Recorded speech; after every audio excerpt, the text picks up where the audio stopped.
Tacoma volunteers step up to help the ocean. Neighborhood water filling stations are in. And the Hilltop Link is getting closer to launch. These stories and more on Tacoma Report.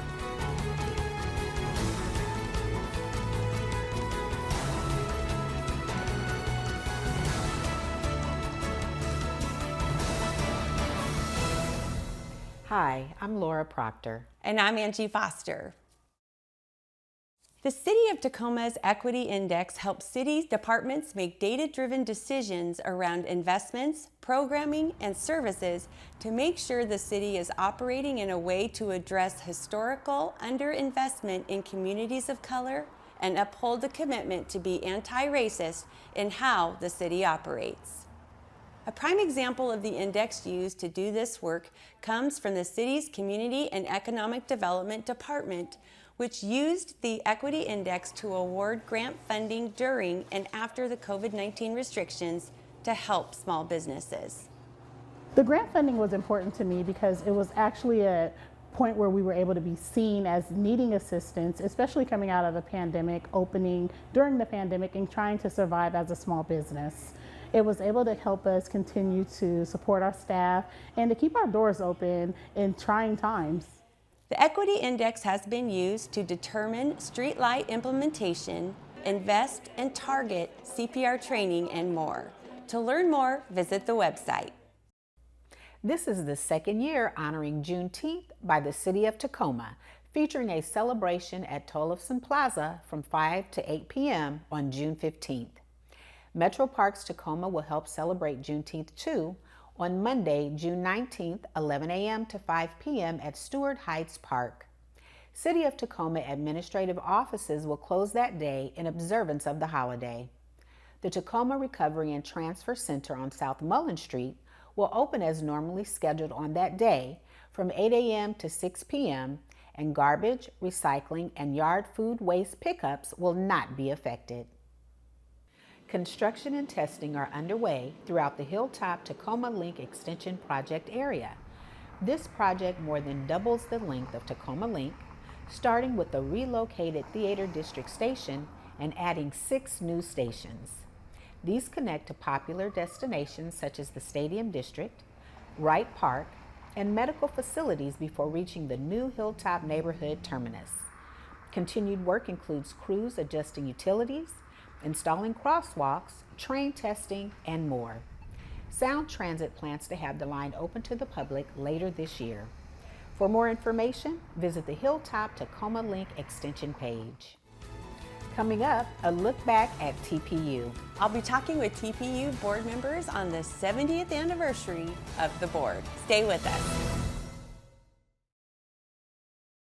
Joining us today are Carlos Watson, Board Chair of Tacoma Public Utility, and Vice Chair John O'Laughlin. Good morning. Good morning. Welcome to our Tacoma Report.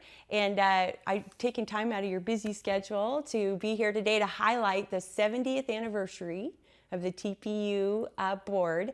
So when you see the list of all of the names of individuals that have served on the TPU board since 1953 to today, what goes through your mind? The first thing goes through my mind when I see the list, because we have like a plaque, and I'll see names like Mr. Woodrow Jones and Brian Flynn and Karen Larkin, those guys. But I think Woody stands out the most for me because he had the most impact on my life and me being part of the board. So it automatically zoom in on him because I have a reflection of, Mr. Jones. He's, recently passed away as well. So. Yeah, thank you, Carlos. John, what about you?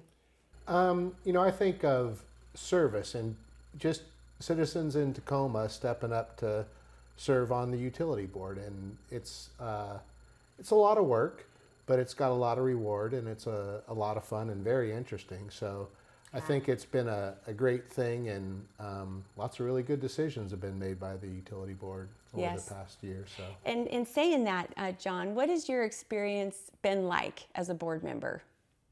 A little bit like drinking out of a fire hose. There's just a lot of things to learn.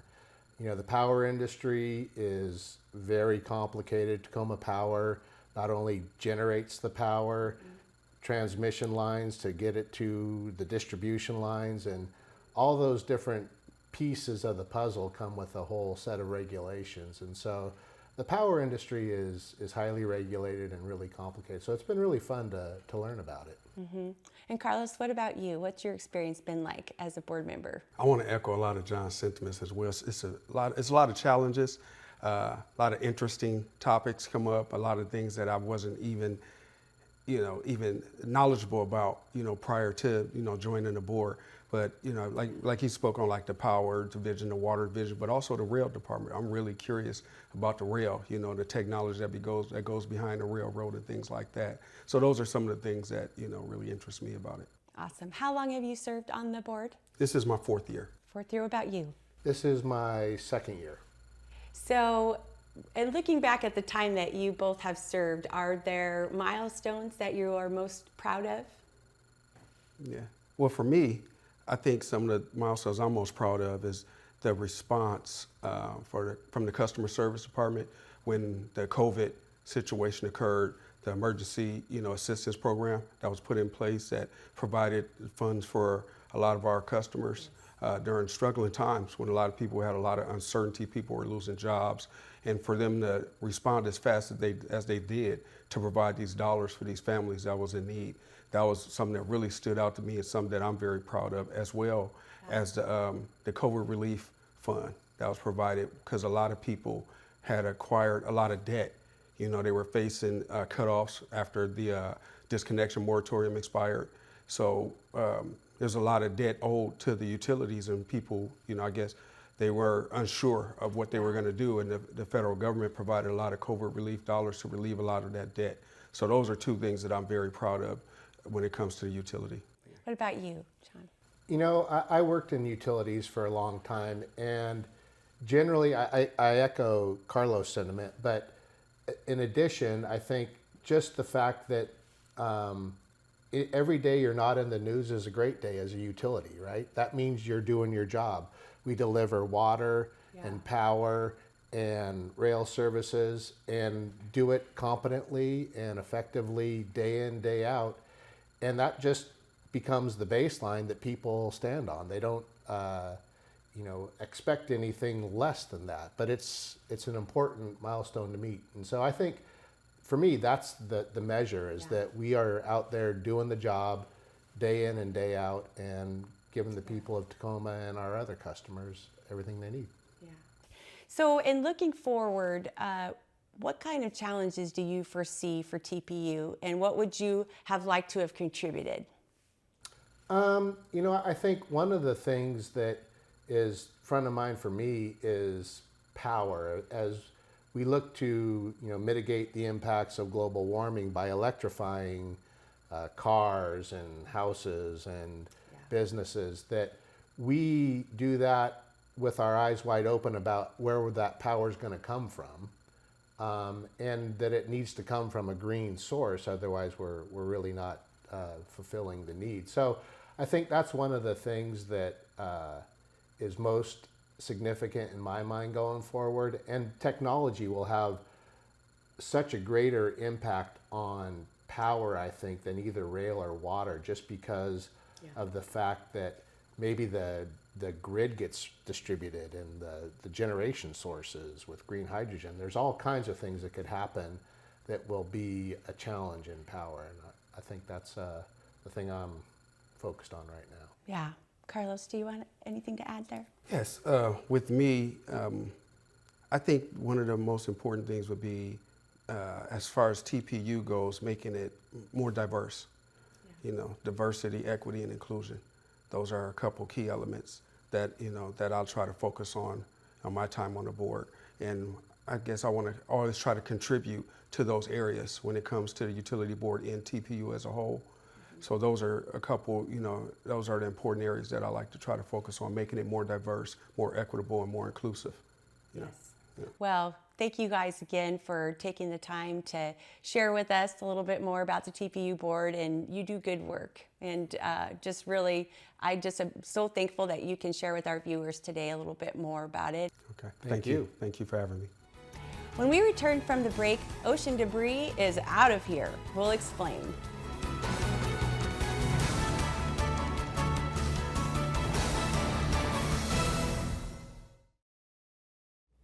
Volunteers netted hundreds of pounds of garbage from Commencement Bay waters as part of Tacoma Ocean Fest 2023, held earlier this month. The beach cleanup took place at the Les Davies Pier area with the help of more than 80 volunteers on a sunny Saturday, June morning. I would say we had about 80 people here today, which is amazing. So much trash picked up before it can hit the ocean and harm marine creatures. The trash ranged from plastics and debris that was removed from the shore. And I thought it'd just be a good family experience, so we're excited to be here. You gotta help the environment, because if we don't pick it up, nobody will, and we gotta make it good for everybody. Organizers say even tires and a shopping cart were fished out of Commencement Bay. The cleanup was just one way of helping protect local marine life. Attend the City of Destiny Awards and recognize Tacoma's top volunteers and service providers. The in-person awards ceremony takes place on Wednesday, June 21st at 5 p.m. in the Tacoma Dome Exhibition Hall. This event is free and open to the public, and parking at the Dome will be free to guests. This year's awards range from environmental sustainability, disability advocate, equity and empowerment, lifetime achievement, and more. The awards event will also premiere on TV Tacoma Friday, June 23rd at 7 p.m. For more information, including a list of this year's winners, visit the city's website. The Tacoma Trails Challenge is on. Metro Parks Tacoma launched the Trails Challenge earlier this month, recognizing National Trails Day on June 3rd, featuring a fun 2-week exploration of Tacoma's parks and trails. Sign up now for a variety of challenges throughout the parks and trails with Metro Parks Tacoma. Prizes will be awarded in different categories, but challenges must be completed by June 18th. After the challenge is over, you can always continue your own adventures at any Metro Parks Tacoma mini park locations. Clear, clean drinking water is coming to a neighborhood near you. Up next are some 21st century water fountains.